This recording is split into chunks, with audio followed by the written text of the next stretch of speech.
Good day, everyone. Today, we would like to talk about carbohydrates, the structure of carbohydrate, the properties, and the biological significance of carbohydrates to organisms.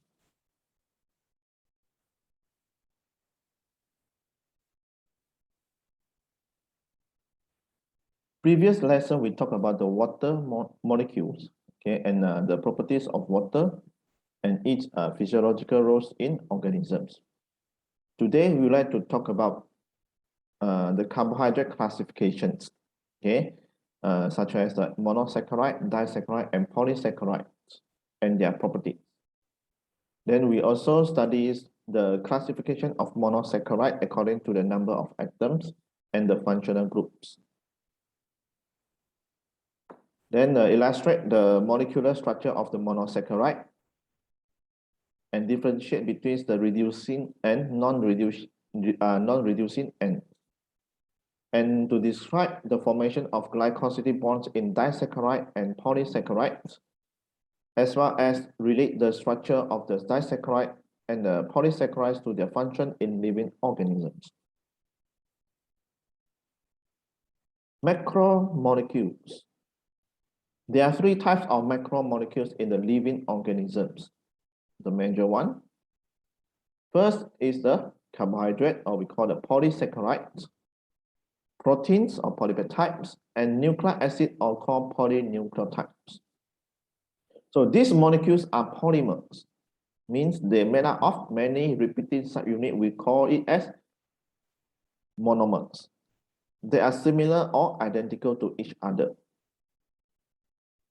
Lipids are neither macromolecules nor polymer, but they are made up of simpler biochemicals. Therefore, in macromolecules, we will learn about carbohydrates, proteins, lipids, and nucleic acid. So today we just talk about the carbohydrates. Sugars, starch, glycogens, and cellulose are carbohydrates. Sugar, starch, and glycogen serve as energy sources for cells and organisms. And cellular is the main structural component of the wall that surrounds the plant cell, which is the cell walls. Okay, as you see, the starch, glycogen, and cellulose, these are their structure. So later we'll discuss in detail about their structure. Carbohydrates contain carbon, hydrogen, and oxygen, as the name is carbohydrates. And in the ratio of the approximately 1 carbon to 2 hydrogens to 1 oxygen. So this is the general chemical formula. So the term carbohydrate, like we said, the hydrate, the water of carbons. So there is a carbon and water. So the water, the hydrogen and oxygen ratio is 2 to 1. So therefore, the general formula for the carbohydrates can be written as this one, okay, in which X is approximately equals to Y. So normally we use this formula, this general formula, to describe carbohydrates. Okay, carbohydrates contain monosaccharide, disaccharides, and polysaccharide. As in the table show that here's some examples of the monosaccharides, and these are the disaccharides and the polysaccharides examples. Okay, monosaccharides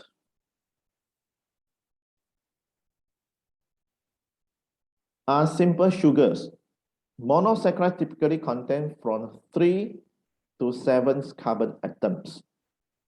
In this diagram, I show you the monosaccharide with 3 carbons, 5 carbons, and 6 carbons. These are the common monosaccharides.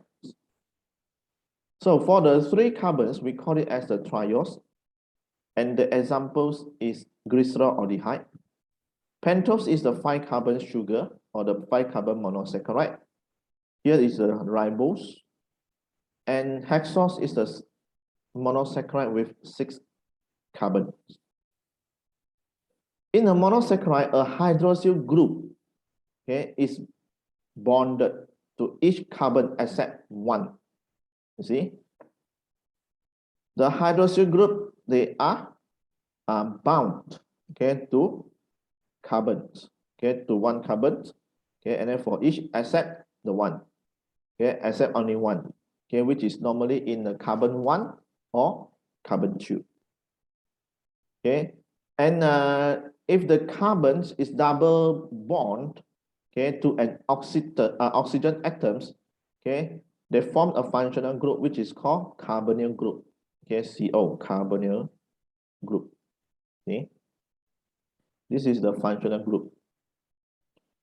The large number of polar hydroxyl groups, okay, they found in monosaccharides or carbohydrates here. They give a monosaccharide hydrophilic property. Therefore, all the monosaccharides are soluble in water. So what the diagram show you here is a glucose molecules. So it's surrounded by water molecules to form the hydration shell here. Okay, so you can see the hydrogen bonds they forms. Okay, this is due to the hydroxyl group with the hydrogens and also the oxygen atom. Okay, oxygen atom of the water molecule, they are form hydrogen bonds with the hydrogens in the monosaccharide. Okay, what I show you here is the structural formula. This is called the 2D representation of the open chain. Okay, open chain. So the simplest carbohydrates are the 3-carbon sugar we call trioses, and glyceraldehyde and dihydroxyl acetone. Okay, dihydroxyl acetone. So as you can see, the carbonyl group in the dihydroxyl acetone is at the carbon 2. Okay, we say carbon 2, not first carbon, not second carbon. It's carbon 1, carbon 2. And then I highlight the glyceraldehyde is this is found in your, this is mentioned in your syllabus. However, when we study cellular respiration, you will see the dihydroxyl acetone. Okay, ribose, deoxyribose, ribulose are common pentoses, the sugars that contain 5 carbons. Okay, as you see, the ribose and deoxyribose, they are the carbonyl groups is found in the carbon 1, whereas the ribulose is the carbonyl group found in the carbon 2.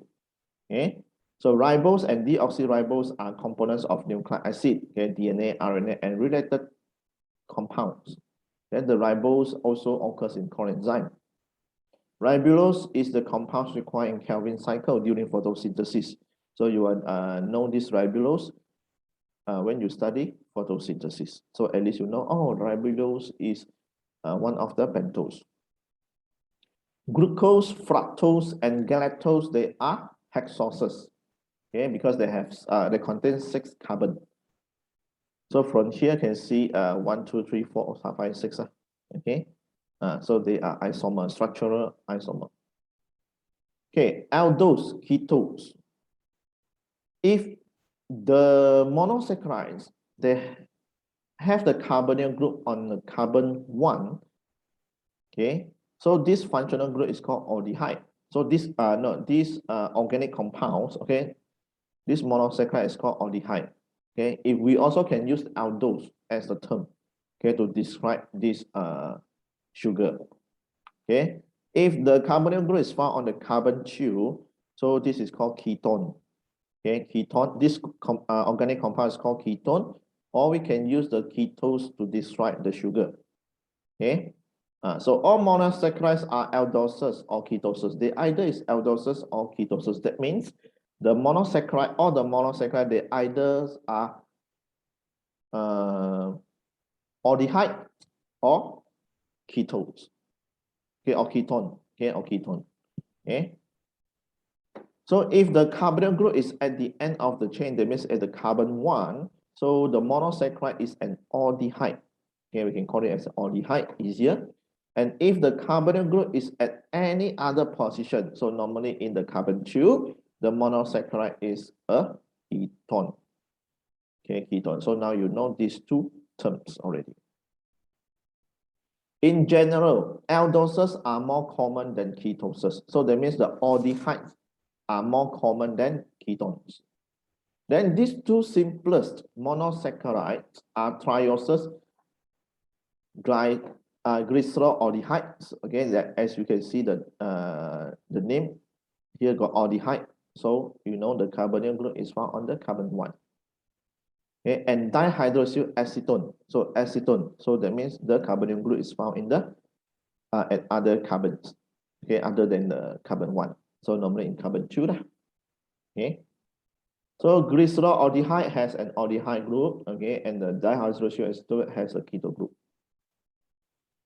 Okay, in hexose, glucose is the most abundant monosaccharide compared to others, and used as an energy source in most organisms.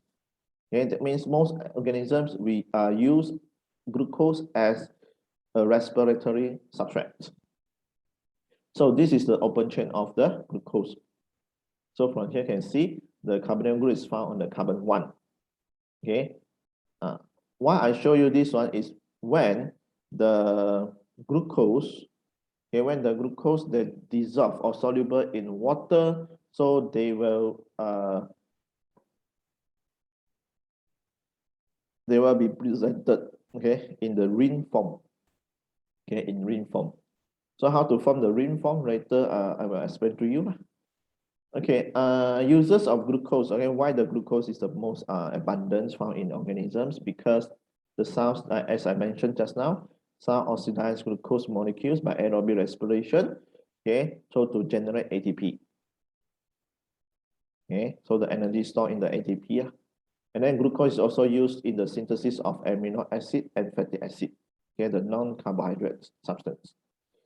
Glucose is important in metabolisms that the mechanisms have evolved to maintain its concentration at relatively constant level in the blood of humans and other animals. Okay, so in the constant level, okay, so that when our bodies they want to use the glucose, so they can retrieve the glucose anytime. Okay, glucose, fructose, and galactose are structural isomers. Means, see the chemical formulas are the same. The difference is the arrangement of the atoms. Okay, so therefore we call it as structural isomer. And in glucose, the double bond, okay, or the double bond oxygen is linked to the terminal carbon, or we call it as a carbon 1. Okay, and in the fructose is the carbon 2. And glucose and galactose, okay, glucose and the galactose, both they are aldehydes. Okay, glucose just now, glucose aldehyde, fructose is a ketone. Okay. Then the glucose and galactose, they are aldehyde. And then we call it as an enantiomer because they are mirror image. So from here you can see all of them, they are the same, only the carbon 4. So they show the different position or the arrangement of the hydroxyl group. Okay. So in biology, we are not discuss the enantiomers in detail. So this one you will study in chemistry. Okay. Like here, molecules of the glucose and other pentoses or hexoses, when they found in the solutions, so they're actually in the ring form. Okay, in the ring form. So because the bond angles between the carbon atoms to bend and form the stable ring structure. So that means the ring structure is more stable compared to the open chain. And because of due to the what we call the water molecules, the polarity of the water molecules, so they will bend into the ring form, the most stable ring structure. Okay, so how to form it? So from here you can see the carbon 1, and then it refers to the carbon 5. So they will form the a bond here, covalent bond. So later they form this ring structure. So from here you can see the carbon 1. Here is carbon 1. Here is carbon 5. So the carbon 6 is outside the ring. Okay. Oh, this one should move here. The C should be here. Okay.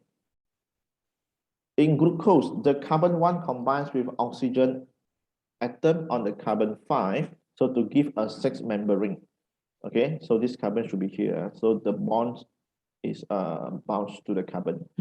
Okay, so the carbon 1, okay, they form a bond with the carbon 5.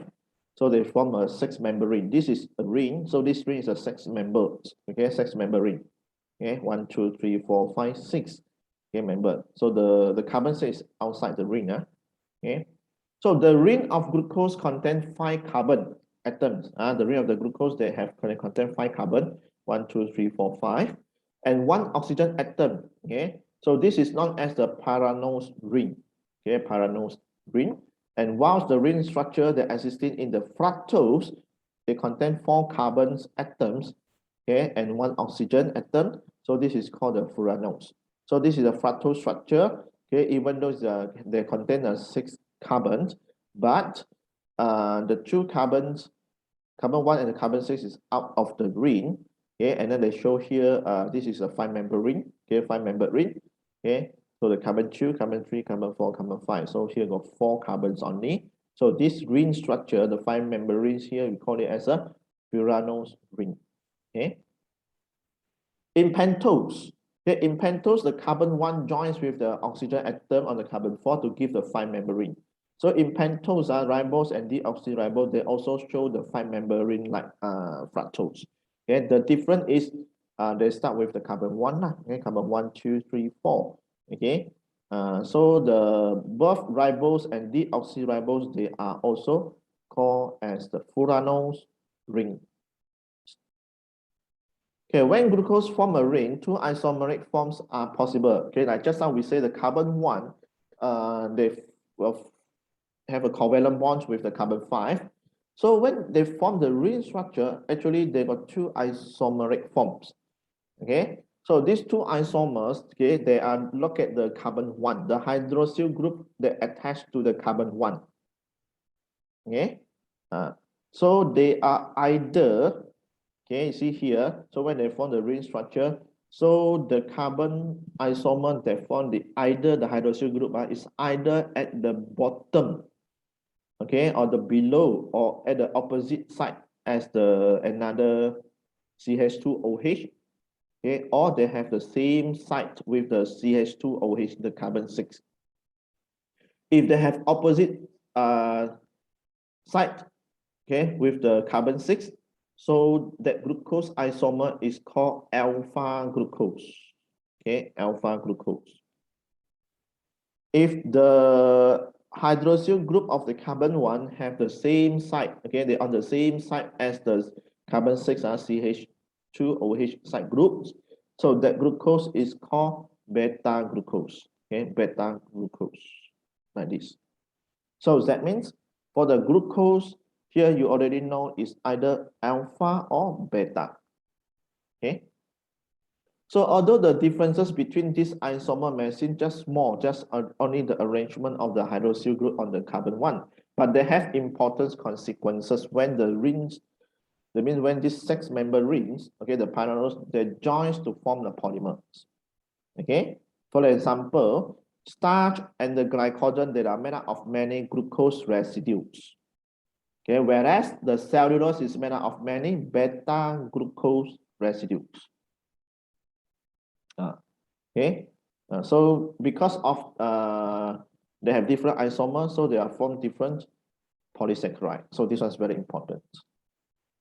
Okay, so we have learned all the monosaccharide. Now we go to the disaccharide. So a disaccharide contains 2 monosaccharides that join by a glycosidic bond or the glycosidic linkage. So consisting of a central oxygen covalently bonded or bound to 2 carbons, 1 in each monosaccharide by condensation. So the process is called condensation. That means once 2 monosaccharides, they join to form a disaccharide. So 1 water or a water molecules is formed or is released. Okay, and then now the monosaccharide units, they are called, or they are known as residues. If they are formed by the glucose, so we call glucose residues. Okay. So for example here, maltose. Okay, maltose is a disaccharide. Okay. So this is the formula C12H22 and O11. Okay, and you must have plus H2O lah. Okay. So it is a malt sugar. Okay, they found in the what we call the germinating cereals. So they consist of two covalently linked alpha glucose residues. Okay, that means two alpha glucose residues, they joined, okay, by a glycosidic bond, okay, to form a maltose, okay, and a water molecules. Don't forget the water molecules. Okay, so from here you can see the two alpha glucose, okay, so they undergoes condensation, so to form a maltose. So you see the glycosidic bonds that form is between the carbon one of one glucose alpha glucose molecule with another alpha glucose molecules, okay, on the what we call the carbon 4, okay, of another alpha glucose molecules. Therefore, this glycosidic bond is called alpha 1,4 glycosidic bond, okay, or alpha 1,4 glycosidic linkage. Okay, so condensation, don't forget you have the water molecules is formed, H2O here. All right. Sucrose, or it's called cane sugar, okay, consists of a glucose residues that covalently link or join with a fructose residues. Okay, so the glycosidic bonds of a sucrose forms between the carbon 1 of a glucose, okay, of the alpha glucose, and a carbon 2 of a fructose. So the glycosidic bonds, so is from the carbon 1, then join with the carbon 2 of the fructose. So therefore, the bonds is called alpha 1,2 glycosidic bond or linkage. And don't forget the water. So I show this structure is because it's easier for you, okay, to see the to identify the carbon 1 and the carbon 2 of the fructose. Okay, in others reference book, okay, or other reference, okay, you can see they arrange in parallel, not in parallel, in one line, okay, in one line. So it's here joined with here. Actually, this fructose that can be turned on another side, turn like this. Okay, so actually also the same is which is the carbon 2. Remember, okay, not to say carbon 4. So that's why I don't want to confuse you all. So I choose the pictures of this one's up, one down. Okay, so that you can see carbon 1 and carbon 2, they form the alpha 1,4 glycosidic bond. Okay, so this is a sucrose molecule. Okay, that one's for condensation. So then a disaccharide can be hydrolyzed, that is the split by the addition of the water. That means involve the hydrolysis, they hydrolyze the water. So in the presence of enzymes into two monosaccharide. Okay, so for example, during digestion, the maltose is hydrolyzed by maltase to form two molecules of alpha glucose. In enzyme, you must write two molecules of alpha glucose, and you must have a maltase here. And don't forget to use hydrolyze, because this is the hydrolysis process. You cannot say change or converted. Okay, it is not accepted by the examination board. Okay, they say you must write the hydrolyze. Okay. Okay.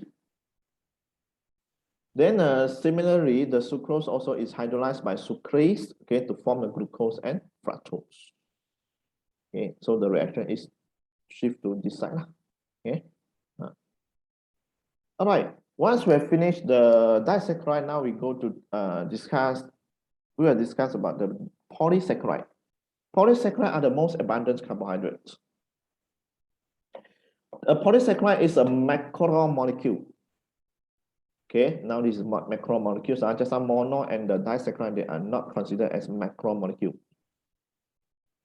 Okay, consisting of the repeating units of glucose. Glucose only, they are not involved the galactose and also the fructose.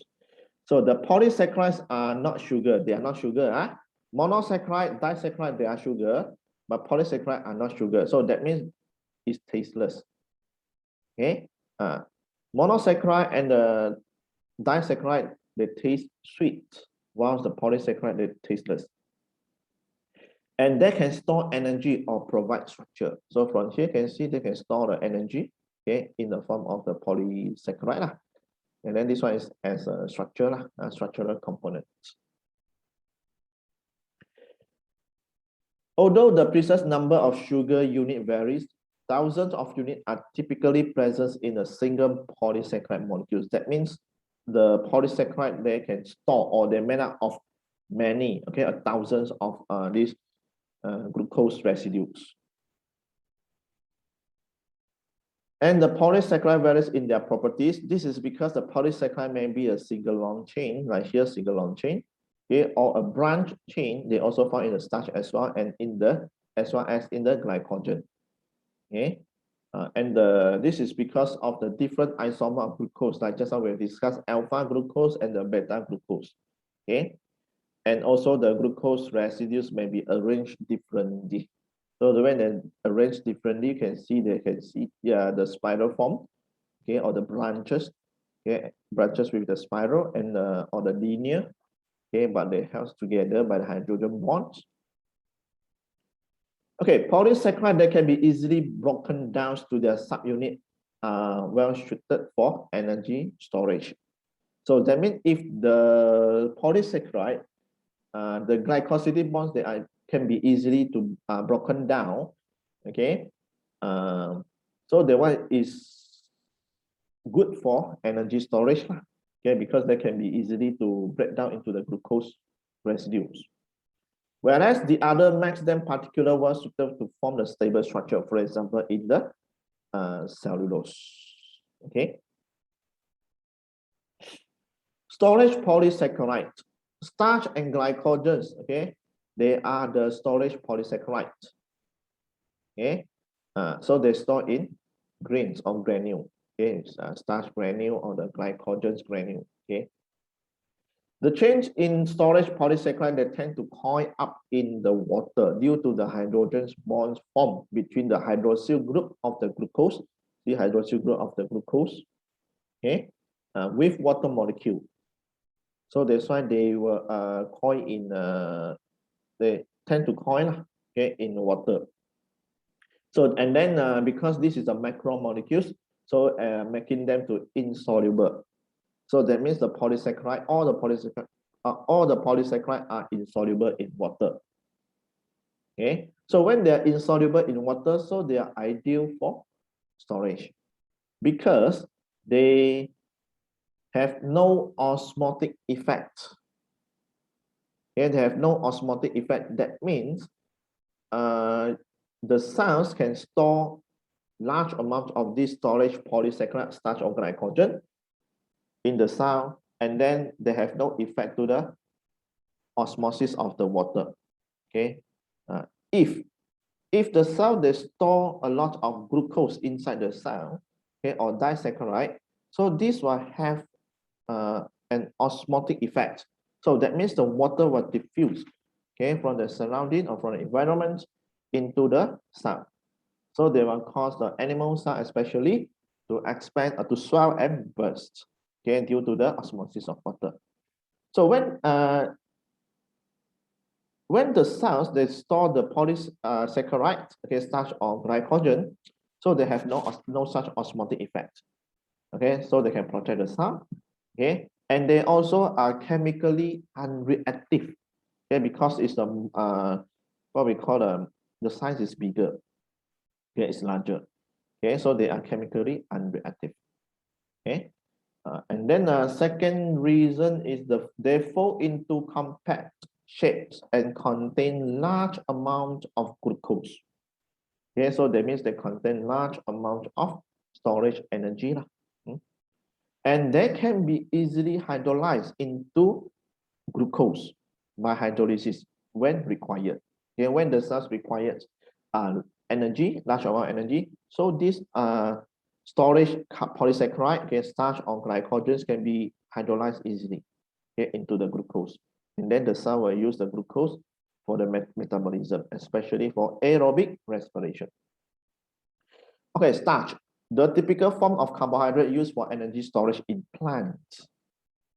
Okay, so it is a polymer consisting of alpha glucose residues, okay, alpha glucose residue that join by glycosidic bonds in the chain. Okay, glycosidic bond. So the starch, Okay, starch molecule actually consists of a mixture of two polysaccharides, amylose and amylopectin. Okay, amylose and amylopectin. From here you can see the amylose. This is the amylose. This is amylopectin. Okay, so what is the difference? Amylose, the simpler form, is an unbranched, okay, unbranched change of 200 to 1,500 glucose residues. So this number is not the important one. The important one is an unbranched chain. Okay, then these glucose residues are joined by an alpha 1,4. By alpha 1,4 glycosidic bonds because it's a plural form in the chain. Okay, so this is amylose. You can see. So they form a linear chain, or we call the unbranched chain. Okay. So each of these, they are each glucose residues are joined by alpha 1,4 glycosidic bonds. In contrast, the aminopectin is a branch chain. Okay, it's longer. So because you see there are about 2,000 to 200,000 glucose residues. Okay, so for the linear part, okay, the linear chain, the glucose residue are joined by alpha 1,4 glycosidic bonds in the chain. Okay, as in the amylose. But at the branch point, okay, at the branch, okay, this is the linear, and then here at the branch point, here the branch point, here branch point. So at the branch points, the glucose residues are joined by alpha 1,6 glycosidic bonds at the branch point here. Okay, so then after that, here are alpha 1,4. Okay, only at the branch point is alpha 1,6. Okay, so we can look at this diagram. This one easier. This is amylose. So they have only alpha 1,4 glycosidic bond. But when we look at the aminopectin, the others here also alpha 1,4 glycosidic bond. Here also alpha 1,4. Only at the branch point, okay, is an alpha 1,6 glycosidic bond, in which these glycosidic bonds that formed between, or the link between the carbon 1 with the carbon 6 of another glucose residues. So that's why this glycosidic bond is called alpha 1,6 glycosidic bond or linkation. Okay. Plant cells store starch mainly as grains, okay, within the specialized organelles we call amyloplasts. So the organelle is called plastic, general one. If the plastic, they store the starch granule, okay, so we call it as amyloplast. So for example, potato cells are rich in amyloplast, okay, and so you can see a lot of the starch molecules they store in this amyloplast. So these are amyloplasts. So this is the potato cells. So when energy is needed for cell work, the plants hydrolyze the starch and releases many or large amount of glucose residue. Okay, so this is electron micrograph. Okay, so they show you this is the blue color ones are the starch grain. Okay, so they are found in the an amyloplast. Okay, starch grains are also found in chloroplast. The chloroplast also contains starch grain. Okay, glycogen is an energy source in animal tissue, so especially the liver and the muscle cells, and they store as a glycogen granules. Okay, plants they store starch granules or the starch grain. Animals they store glycogen granules. Okay, not only animals, bacteria also store the glycogen. Okay, as their storage energy. Glycogen is a branch chain as aminopectin. Okay, it's like aminopectin, but much longer and have more branch, okay, or extensively branch. Okay, they are longer and more branches. So since they are similar to the aminopectin, so that means the glycosidic bonds that found in glycogens, they have two types. One is the alpha 1,4 glycosidic bonds, and the other one is alpha 1,6 glycosidic bonds. Okay. Structural polysaccharide. So structural polysaccharide is cellulose. Okay, cellulose. So cellulose is a straight chain, they mean unbranched polysaccharide. They compose of many beta glucose. Here is the beta glucose. Okay, the monomers are beta glucose, and they're joined by the beta 1,4 glycosidic bonds. Okay, so since this is a beta glucose like this, so the hydroxyl group okay, is have this on the same side of the carbon 6. Okay, so the glycosidic bonds that form is beta 1,4 carbon 1 carbon 4. Okay, glycosidic bonds. All right. Then a bit different is because of the beta glucose, the presence of the hydroxyl group in the carbon 1. Okay, this will make the every beta glucose monomer upside down. Okay, so 180-degree orientation. So like look at this one. Okay, this is a normal orientation. So the neighboring, the adjacent glucose residues, there is a 180-degree. Okay, oriented. Okay, orientated. So you see the carbon 6 is here. You look at the carbon 6 or the oxygen atom. Here oxygen atoms here, and oxygen atom here is below, and upside down. Then the other adjacent is above here and then down here. Okay, this is because they want to form the beta 1,4 glycosidic bonds. Okay, so they have 180-degree orientation. And some hydroxyl group of each glucose monomers are free to hydrogen bonds with the hydroxyl group of other cellulose molecules. So this is what cellular molecules. This is another cellulose molecules. This is another cellular molecule. So since they are unbranched, but they have many free hydroxyl groups. See, there are many free hydroxyl groups. Okay, so they can form a lot of or many hydrogen bonds. Okay, with the parallel. Okay, parallel cellulose chain. Okay, parallel cellulose chain. So the beta glucose residues are joined in a way that allow extensive hydrogen bonding among different cellulose molecules. Many hydrogen bonds they are found. Okay, they form between the parallel cellulose chain. So the parallel cellulose molecules they have together. Okay, they have together by the hydrogen bonds. So they form the microfibril. Okay, so that means many cellulose chains they have together by hydrogen bonds to form microfibrils, and many microfibrils they held together by the hydrogen bonds again, and then to form the cellulose fiber. Okay, cellulose fiber. So these beta 1,4 glycosidic bonds they cannot be split by the enzyme that hydrolyze the alpha glycosidic bonds in starch. Okay, in humans and other animals. Okay, in humans, for example, we have only the alpha amylase. So these alpha amylase are able to digest the amylose, but they cannot digest the beta 1,4 glycosidic bonds in the cellulose. Okay, so therefore the cellulose they cannot be digested in the animal and humans body. So the cellulose found in the whole grain and vegetables remain fibrous and provide the roughage, okay, the roughage that helps keep our digestive tract functioning properly.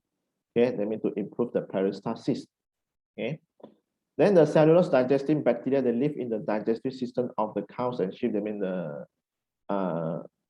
ruminant, okay, and the rodent. So they enable these grass-eating animals to obtain nourishment of the cellulose. Okay, so similarly, the digestive system of the termites they contain the microorganisms. Okay, they mean the protozoa and the bacteria that digest the cellulose. Okay, so we have finished the monosaccharide, disaccharide, polysaccharide. Now we are going to discuss the last part in this subtopic, which is reducing sugar. Okay, all monosaccharide and some disaccharide, including maltose and lactose, they are reducing sugar. That means sucrose. Okay, sucrose is a non-reducing sugar. Okay, means that they can carry out reduction. Okay, reduction. So what is reduction means? Okay, later we'll discuss. So the positions of a free ketone, okay, or free aldehyde group enables monosaccharide and most disaccharides, that means the maltose and the lactose, to act as reducing sugar. So where is the free ketone and the free aldehyde? So you can see the glucose. The glucose, where is the free aldehyde? In the carbon 1 here. Fructose at the carbon 2, free ketone. Galactose, free aldehyde in the carbon 1. Okay. Lactose, the free aldehyde is at the carbon 1 here. Here the carbon 1 already already formed the alpha, formed the glycosidic bonds, okay, with the carbon 4 of what we call another glucose, okay, galactose. And then in the maltose, okay, maltose, they have one free aldehyde here in the carbon 1. Okay, so we look at that means which functional group they are not form the glycosidic bonds, so they are free aldehyde or ketone. Then we look at the sucrose. Sucrose,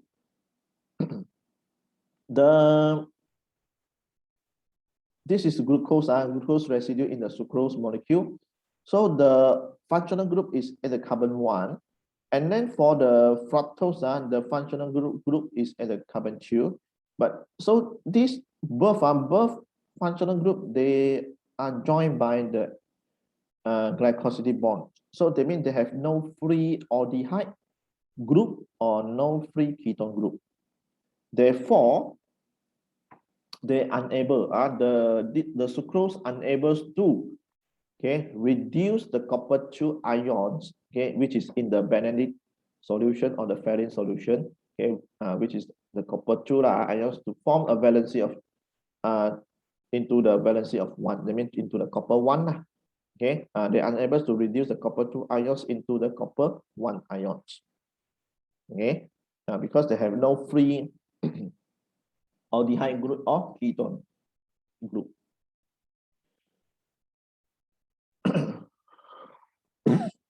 Excuse me. If a reducing sugar is present, the solution will gradually turn through through green, yellow, and orange to brick red precipitate. Okay, slowly they turn to here. Okay, so if blue color, that means no reducing sugar, not glucose. We cannot say, oh, here as glucose or lactose. What we can say is reducing sugar. Okay, if the benedict solution remains blue, so that means there is no reducing sugars found in the sample. So normally, if they contain a large amount of reducing sugar, so they will show the brick red precipitate, brick red precipitate. So if they just have a small amount of or trace reducing sugar, so they normally show green color or yellow color. Okay, so here they show the what we call the concentration, the percentage of the reducing sugar and the color. Okay.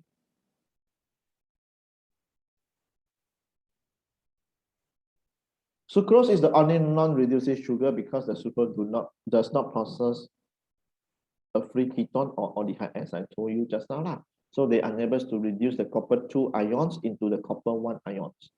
Then the ketone of the fructose is joined with the aldehyde of the glucose by alpha 1,2 glycosidic bond, as I mentioned just now. Okay, so when you add the sucrose, they still remain the same, no change in the color of the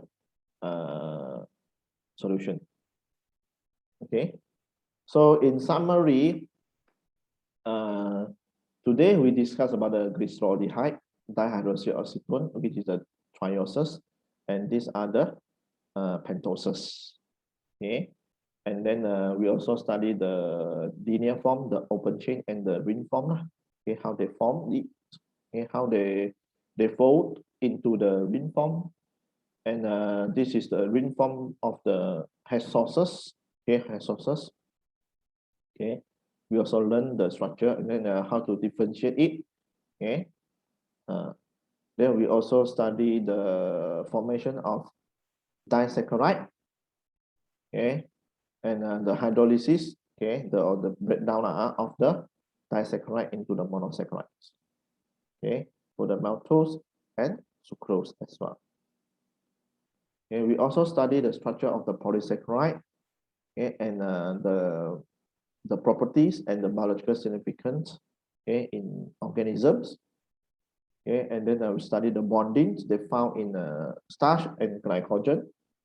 Okay, we also study the structure of the cellulose, okay, and the properties of the cellulose fiber, okay,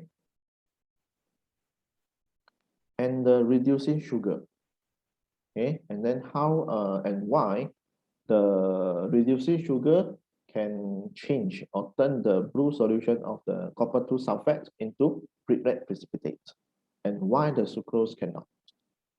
Okay, so this is the extra information for you, the chitin.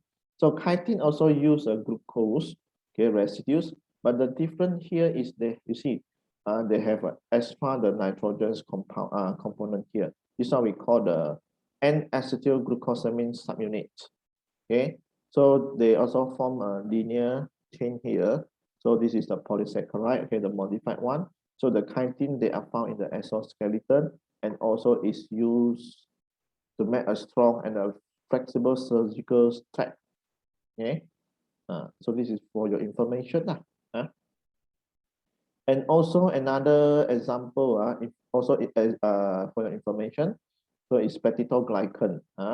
Peptidoglycans cell wall of the bacteria.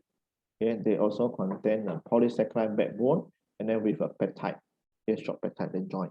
So this one we call the peptidoglycan or murin, okay, which is the cell wall of the bacteria. Okay, they also consist of this polysaccharide, but the different one. So the chitin and peptidoglycan is not mentioned in your syllabus, but just for your information. Okay, so these are the checklist. Okay, so if you can what we call classify this one, destroy, and so on. So that means you understand. Okay, please use it as your checklist. Understanding checklist. Okay, so next lesson we'll study the lipids. Okay, the structure, the properties, okay, of lipids. So the lipids, they have many. So we only study the triglyceride, okay, which is the fat, phospholipid, and the steroid derivative. Okay, and understand the function of these lipids and differentiate between the saturated and unsaturated fatty acid. So not only fatty acid, we also discuss the differentiate between the saturated fat and the unsaturated fat. Okay, so that you can see the difference between the fatty acid and fat. Okay, and how the saturated and unsaturated fatty acids can form saturated fat and unsaturated fat. Okay, so that's all for today, and thank you very much. Bye.